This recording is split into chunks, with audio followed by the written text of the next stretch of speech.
nishajipa naona kina Jacinta. Majina yake kamili Steven Baraka. Amezaliwa na kulelewa Kilifi County. Rapper, songwriter, visual director and sound engineer. He picked up on music tangu akiwa primary school, akianza kama rapper akijiita Tapenshi. Alivomaliza high school, he got into production. This particular time alikuwa ana consider kujiita Dice on the Beat before settling for Killshot Got the Recipe. Ako involved in each and every stage of production, kuanzia beat making, recording, mixing and mastering. Anafunga ngoma za kila aina, lakini binafsi anapenda sana working on electronic music, kuanzia Afro House and 3-step. As a sound engineer, he's worked in between Kilifi na Kisii. Kisii imekuwa significant sana kwa career yake. He got to work on a very heavy music catalog and build his network. Ngoma yake ya kwanza kurecord professionally wakati huo alikuwa under Team Donche, inajulikana kama Doro ya Tricks.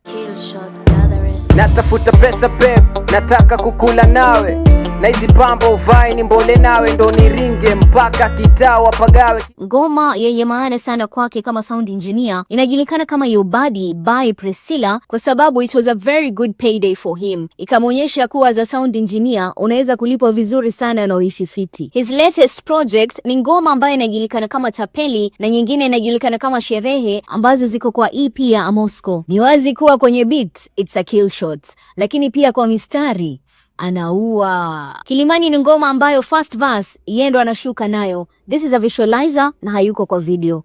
Killshot Gatherers. Yeah, nina story ya mtoto fulani wa Kilimani.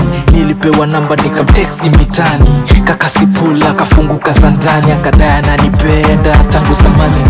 Okay, let's talk about habari.